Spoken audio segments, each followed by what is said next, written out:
గత వీడియోలో బహుపదులలో వర్గ సమీకరణాలకు దారితీసే కొన్ని సమస్యలను చూశాం.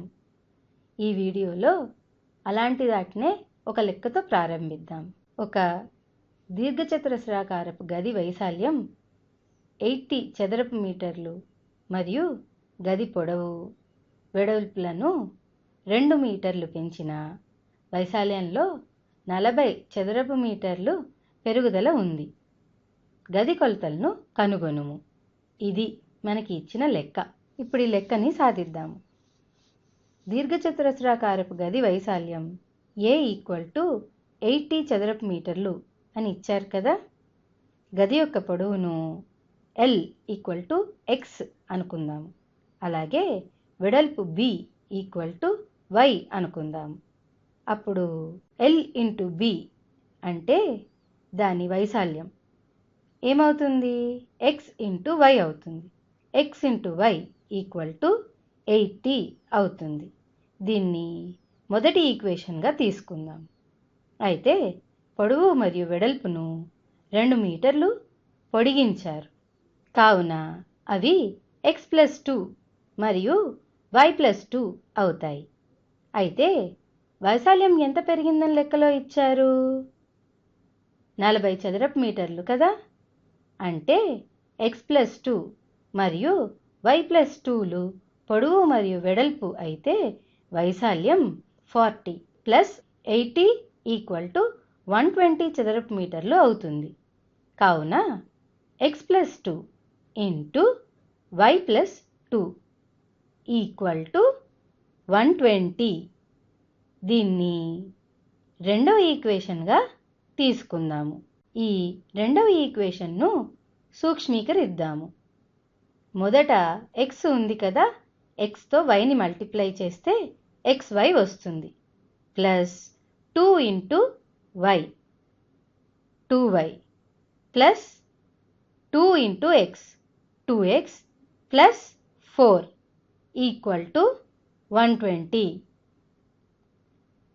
2x plus 2y plus xy ఈ 4ని కుడి చేతి వైపుకు తీసుకెళ్తే =120 - 4 వస్తుంది. ఈ మొదటి రెండు పదాల్లో 2 ఉంది కదా, దాన్ని కామన్ తీద్దాం.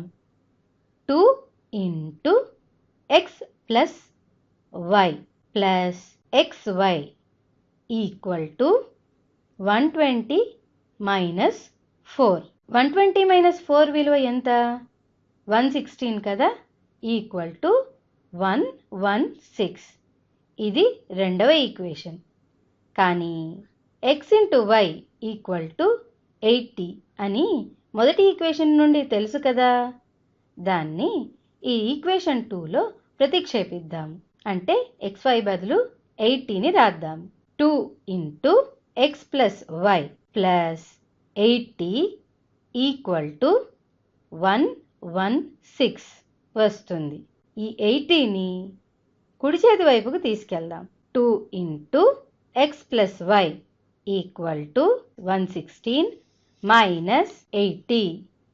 116 - 80 విలువ ఎంత? 36 కదా. కాబట్టి ఇక్కడ =36 రాస్తున్నాను. అయితే x ప్లస్ y = 36/2 అవుతుంది. 36/2 విలువ ఎంత? 18 కదా. కాబట్టి x ప్లస్ y = 18 అని మనకి వచ్చింది. ఇది ఈక్వేషన్ 3 అనుకుందాం. మరియు మనకి ఫస్ట్ ఈక్వేషన్ తెలుసు కదా, xy = 80 అని. ఈ రెండింటిని ఉపయోగించి x మరియు yలను కనుక్కుందాము. ఇరువైపులా ఈక్వేషన్ 1లో yతో భాగిస్తే మనకి ఏం వస్తుంది? x = 80/y వస్తుంది. లేదా ఇరువైపులా xతో భాగిస్తే y = 80/x వస్తుంది.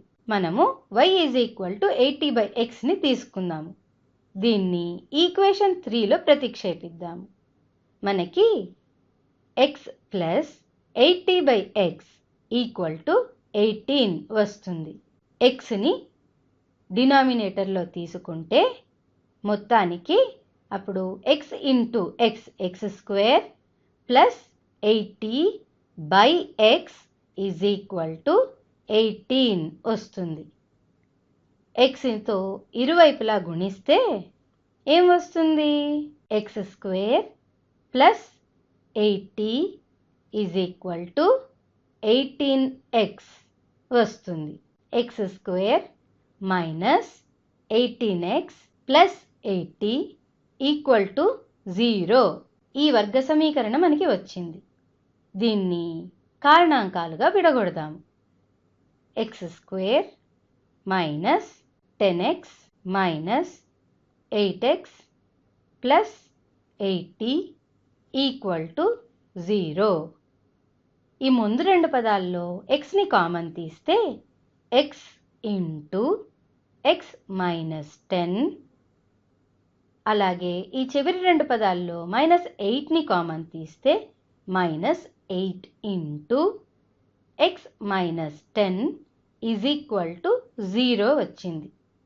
ఇప్పుడు x మైనస్ 10ని కామన్ తీస్తే x మైనస్ 8 వస్తుంది. కాబట్టి x minus 10 into x minus 8 is equal to 0 వచ్చింది. అంటే x ఈజ్ ఈక్వల్ టు 8 లేదా x ఈజ్ ఈక్వల్ టు 10 అని వచ్చింది.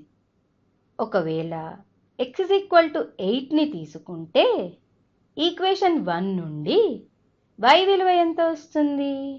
y is equal to 80/x కనుక y is equal to 80/8 is equal to 10 వస్తుంది. ఒకవేళ x ఈజ్ ఈక్వల్ టు 10 అయితే ఇదే విధంగా y is equal to 80/x కనుక 80/10 ఈక్వల్ టు 8 వస్తుంది. కావున దీర్ఘచతురస్రాకారపు గది యొక్క కొలతలు 8 మరియు 10. వచ్చే వీడియోలో ఇంకొన్ని ఉదాహరణలను చూద్దాం.